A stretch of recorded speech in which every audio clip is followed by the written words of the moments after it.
Hey everyone, welcome back.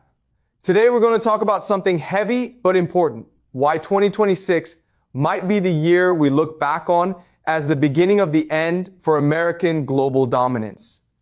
Not the complete collapse, but the year when the cracks became too big to ignore, when the decline accelerated past the point of no return. I know that sounds dramatic, but when you look at the economic vulnerabilities, the strategic mistakes, and the pattern of how empires fall, the pieces are all in place. So let's break this down. The economic time bombs, let's start with the American economy, because that's where the foundation is crumbling. There are three major bubbles that could pop at any moment, and when they do, they won't pop individually. They'll bring the whole system down together. First bubble, artificial intelligence. Right now, a huge portion of American GDP growth is driven by investment in AI. Companies are building massive data centers that cost tens of billions of dollars each. These data centers consume enormous amounts of water and electricity, straining local communities. But here's the problem. It's completely unclear how these data centers will actually make money. How do most people use AI right now? They generate videos. They use it to cheat on school assignments. Some businesses use it for customer service chatbots. That's about it. There's no clear path to profitability that justifies these massive investments. And if AI does become profitable in the way people hope, by automating millions of jobs, that creates a different crisis. Mass unemployment, social instability, collapse of consumer spending. So you're in this weird situation where AI either doesn't make money and the bubble bursts, or it does make money and society collapses. Neither outcome is good. Now, you might think, okay, but eventually the market will correct itself. The bubble will deflate in an orderly way. But here's the problem. The American financial system has lost the ability to self-correct. There's a famous investor who predicted the 2008 financial crisis. He saw that the mortgage-backed securities market was fundamentally unsound and bet against it, making billions when it collapsed. Recently, he tried to do the same thing with AI. He saw the fundamentals didn't make sense and bet against it. But then he suddenly announced he was leaving the market entirely. Why? Because he realized the entire American financial industry doesn't make sense anymore. The normal rules don't apply. The market isn't driven by fundamentals anymore. It's controlled by a small group of oligarchs who can manipulate it at will. When you have just 7 companies controlling the AI market, and when the government is promising hundreds of billions of dollars in subsidies through programs like Project Stargate, the bubble can keep inflating indefinitely. Reality doesn't matter anymore.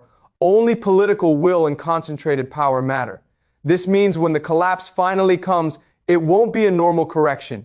It'll be catastrophic because the system has lost all its feedback mechanisms, all its ability to adjust gradually.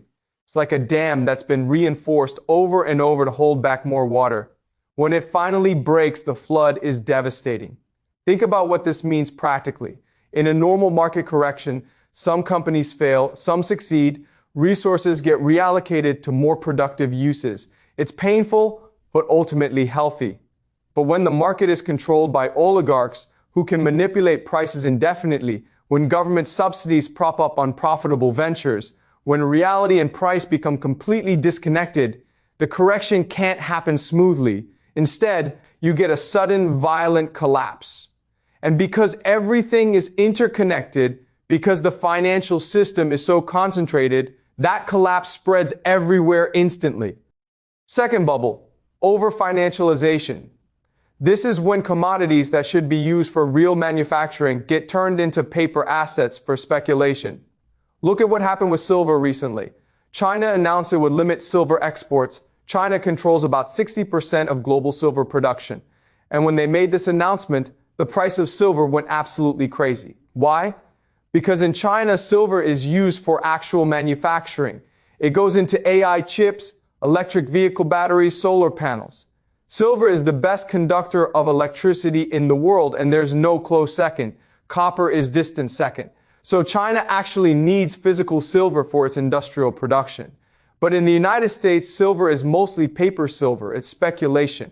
Companies like JP Morgan are leveraged 300 to 1. For every actual ounce of silver they have, They've sold paper promises for 300 ounces. This is insane when you think about it. Imagine you have one apple, but you've sold 300 people a piece of paper saying they own that apple. As long as they don't all ask for the apple at the same time, you're fine. But the moment they do, the whole scheme collapses. When China restricted exports, there was almost a bank run on silver. People who thought they owned silver suddenly realized they owned paper promises that couldn't be redeemed. The price spiked because actual physical silver became scarce while paper silver was abundant. And it's not just silver. It's almost every commodity.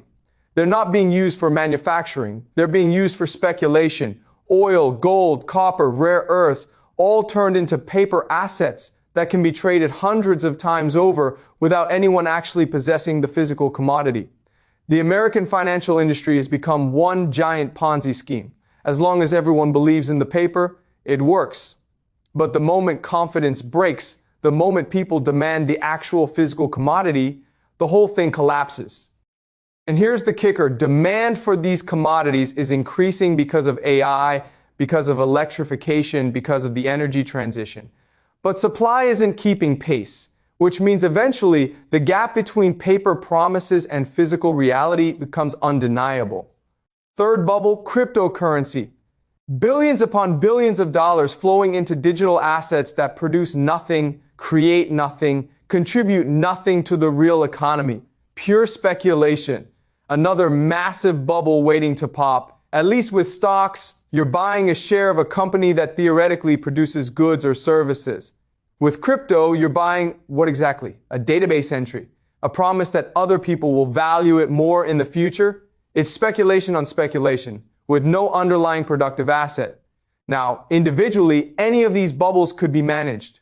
The dot-com crash hurt, but didn't destroy the economy. The 2008 financial crisis was severe, but the system survived. But this time, all three bubbles exist simultaneously, and they're all interconnected. AI companies hold crypto on their balance sheets. Commodities are used in AI infrastructure.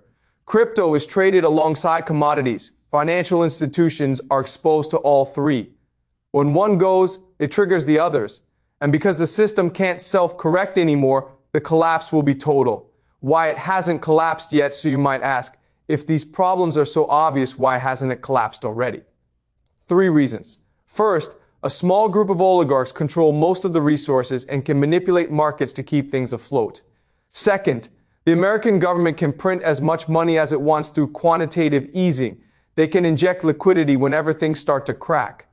Third, there's no real challenger to the US dollar yet. As long as the world still needs dollars for trade, America can export its problems to everyone else. But this can't last forever. These mechanisms are keeping the bubble inflated, but they're also making the eventual collapse worse. Every day they delay the correction, they're adding more instability to the system. When it finally goes, we're not talking about a recession, we're talking about societal collapse. We're talking about potential civil war in America. I know that sounds extreme, but think about what happens when people's savings evaporate, when jobs disappear by the millions, when the government can't provide basic services, when there's widespread hunger and homelessness in a country with more guns than people. Civil conflict becomes very possible. The China situation now, let's talk about how this affects America's rivalry with China, because that's the other major factor in 2026. America's greatest strength and greatest vulnerability is the dollar.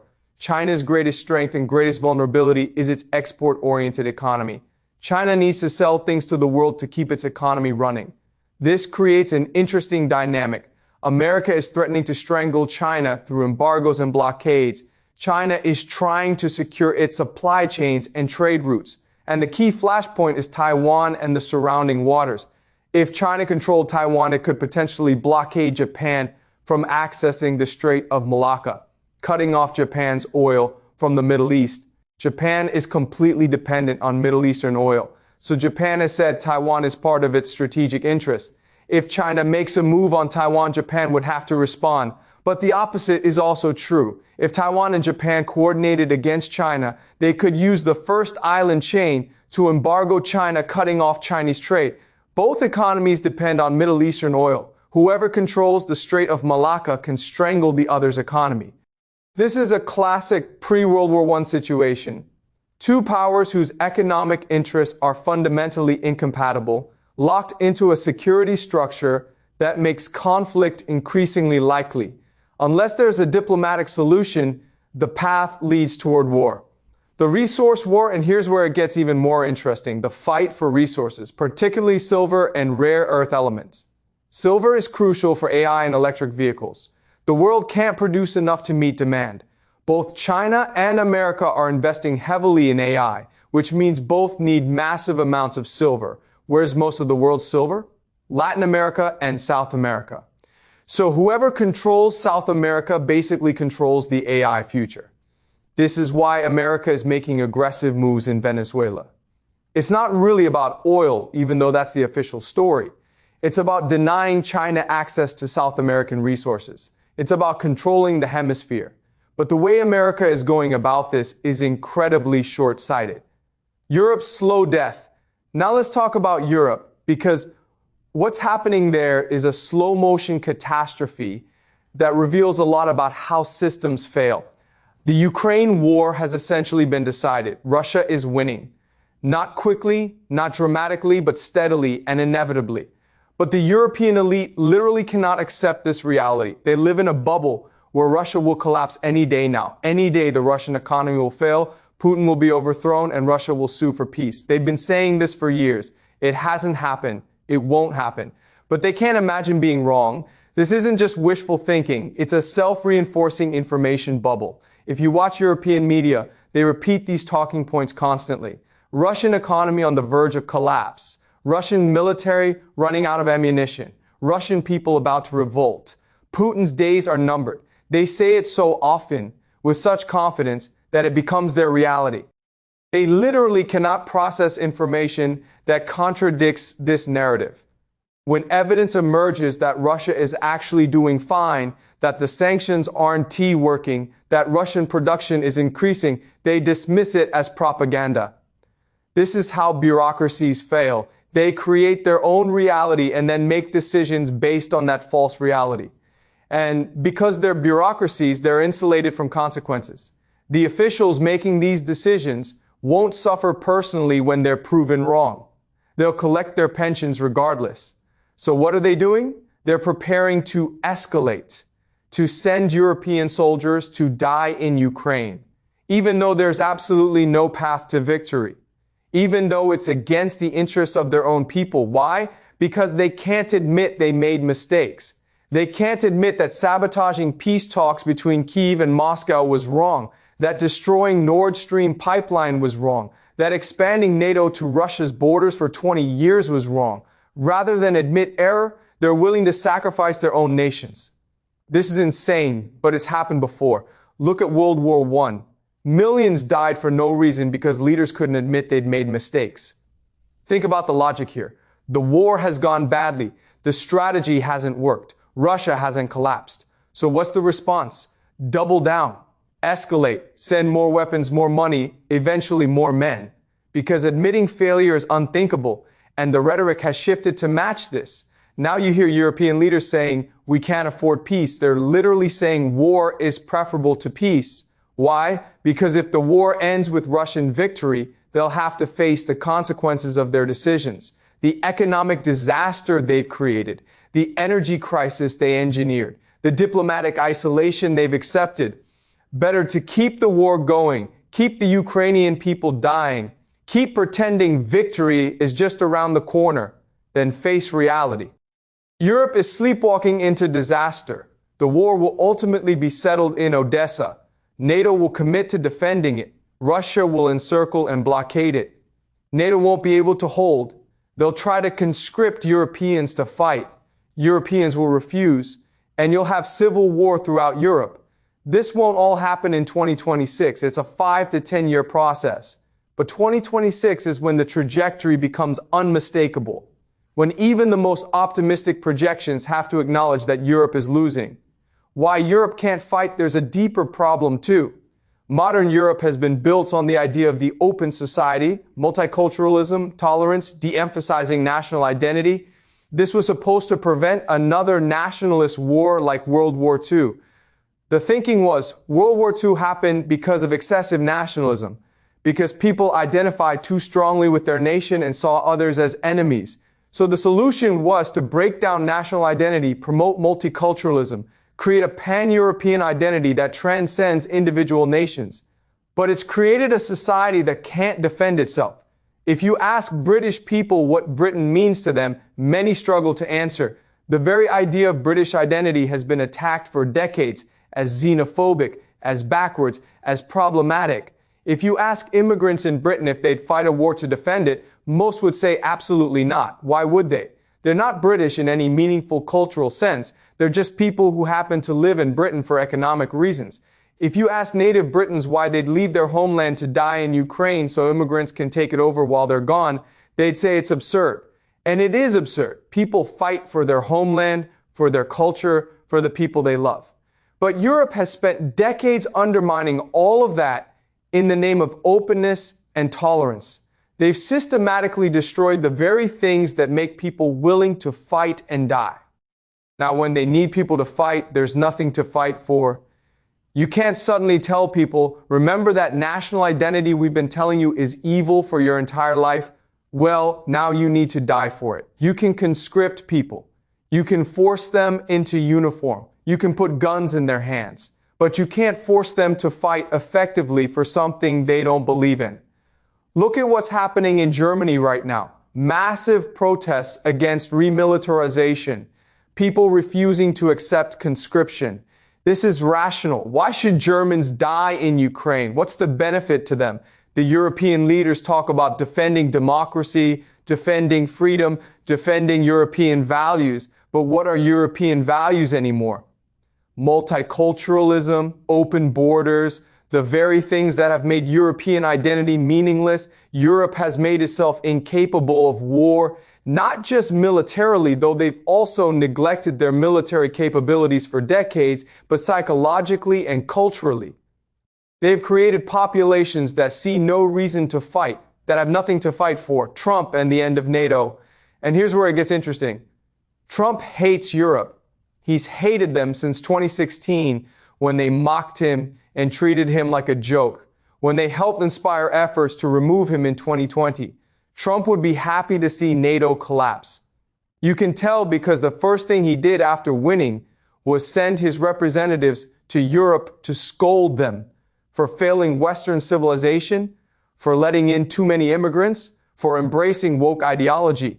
Trump is forcing NATO into a war it cannot win. And he knows it. NATO will sleepwalk into disaster in Ukraine because it's a lumbering bureaucracy that can't imagine its own demise. These are bureaucrats collecting paychecks and looking forward to pensions.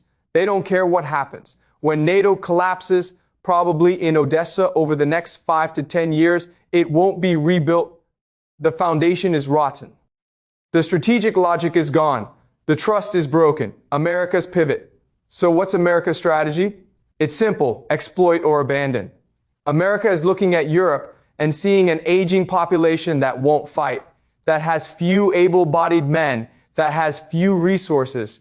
America doesn't know what it can derive from Europe anymore. In fact, America believes Europe has been exploiting the United States for decades, using American security guarantees to build welfare states while free riding on American protection. So America is preparing to abandon Europe to Russia and pivot to the Western Hemisphere. The strategy is clear: control the Western Hemisphere completely. Make China dependent on buying resources from the Americas. Force China to use dollars for those transactions. Maintain dollar hegemony through control of resources rather than through military dominance everywhere. Europe thinks this is temporary. They think if they just wait out Trump, the Democrats will come back in 2028 and restore the old relationship. They don't understand this is the new permanent reality. Even Democrats will maintain these imperial policies because they serve American interests. America has no benefit from helping Europe anymore, especially as Europe grows weaker and more irrelevant. The Venezuela disaster, which brings us to Venezuela and one of the biggest strategic blunders showing how empires decline. Recently, American special forces flew into Caracas, killed security personnel, kidnapped the Venezuelan president, and paraded him through New York like a captured barbarian king in ancient Rome. In America, people celebrated this as a show of strength. But it was actually incredibly stupid. Why? Because for 50 to 60 years, America had the greatest military in the world, but rarely used it openly like this. They used soft power, covert operations, propaganda, economic pressure, bribery. They could have simply bribed Venezuelan elites for an economic treaty giving America access to oil. Venezuela probably would have agreed. But instead, America chose spectacle over strategy. They wanted to project strength and power. They humiliated a sovereign nation, destroyed a national monument to Venezuela's revolutionary hero, and made any future negotiation impossible. Even if there are negotiations, they'll be in bad faith. Venezuela has lost all trust in the United States. More importantly, all of South America is watching. Colombia, Mexico, Cuba, Nicaragua. They're all seeing that America can't be trusted, that negotiating with America is pointless. They're going to band together to resist American power. And not just South America, Africa, Asia, the whole world is seeing America for the bully it is. The pattern of decline, this is the pattern of imperial decline. You sacrifice long-term strategy for short-term optics. You antagonize not just enemies but allies. You exploit your vassals rather than cultivate them. You lose the capacity for restraint, humility, and foresight. In the short term, the next 2 to 3 years, it might look great. America might control the Western Hemisphere. Other countries might bow to American pressure. But in the long term, you've planted the seeds for global revolution against American power. You've united your enemies. You've alienated your friends. You've shown everyone that the only language America speaks is violence. And when the economic bubbles pop, when the dollar loses its reserve status, when American power contracts, all those countries you've humiliated will remember they won't help you. They'll celebrate your fall. What 2026 looks like, so what does 2026 actually look like? Economically, increasing instability. The bubbles keep inflating, but everyone can see their bubbles. More volatility, more manipulation, more desperation. Geopolitically, rising tensions everywhere. China and Japan increasingly hostile. Europe escalating in Ukraine despite having no path to victory. America making aggressive moves in Latin America that look strong but are strategically counterproductive. Socially, increasing polarization and conflict within countries. Civil unrest in Europe over conscription and immigration. Political chaos in America as economic stress increases. Governments becoming more authoritarian to maintain control. It's not the end yet, but it's the beginning of the end. The trajectory is set. The mistakes are being made. The point of no return is being crossed. The bigger pattern throughout history, we've seen this pattern repeat. An empire rises through strategy, discipline, and humility. It dominates through a combination of hard and soft power, using force sparingly and cultivating alliances carefully. But then something changes. The next generation takes over. People who didn't build the empire, who don't understand what made it successful. They confuse the fruits of past strategy with their own inherent superiority. They start making stupid decisions. They become arrogant. They overextend. They antagonize unnecessarily. They sacrifice strategy for spectacle. They exploit where they should cultivate. They destroy where they should build. And then the empire enters terminal decline. Not overnight, but inevitably. The exact timing depends on many factors. But once the pattern starts, it's very hard to reverse. America is deep in this pattern now. The decisions being made are the decisions declining empires always make. The confidence is the false confidence of not understanding how fragile everything actually is. Can anything change? Could this trajectory be reversed? Theoretically, yes. If America returned to strategic thinking, if it rebuilt alliances through mutual benefit rather than coercion, if it addressed its economic fundamentals, if it accepted limits on its power and worked within them. But that would require humility. It would require admitting past mistakes. It would require long-term thinking over short-term wins. It would require discipline over spectacle. And nothing we're seeing suggests that's going to happen. The incentives all point in the wrong direction. The elite are too captured by their own bubble. The political system is too broken. The economic system is too fragile. So the trajectory continues. The decline accelerates. And 2026 becomes the year we look back on and say, that's when it became obvious. That's when the empire started losing control. What this means for you. So what should you do with this information? First, understand you're living through a historical transition. The world order that's existed for the last 30 to 40 years is ending. Something new is coming. We don't know exactly what yet. Second, prepare for economic instability. Don't assume the system will always function. Build resilience, develop skills, create networks outside official systems. Third, don't get too attached to narratives from either side.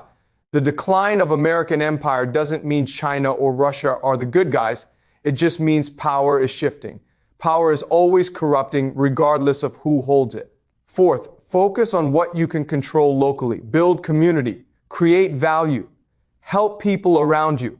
Whatever happens globally, you still have to live your life. And fifth, maintain perspective. Empires rise and fall, but human life continues. This isn't the end of the world. It's just the end of a particular configuration of global power. Something will come after. Final thoughts, 2026 won't be the year America collapses. It'll be the year the decline becomes undeniable. The year the economic vulnerabilities become too obvious to ignore. The year the strategic blunders pile up too high. The year the pattern becomes unmistakable. We're watching an empire enter its terminal phase. It's slow, it's chaotic, it's marked by increasingly irrational decisions and increasing instability. History will probably mark this period as when American global dominance ended and the multipolar world began. Not with a bang, but with a series of cascading failures that everyone could see coming, but no one could stop. Because once empires start declining, they lose the capacity to correct course. The very things that made them powerful, confidence, decisiveness, strength, become liabilities. Confidence becomes arrogance. Decisiveness becomes impulsiveness. Strength becomes brutality. And everyone can see it except the people at the center of it. Thanks for watching. Let me know your thoughts in the comments. And remember, understanding these patterns doesn't mean you can stop them, but it does mean you won't be surprised when they play out. See you in the next one.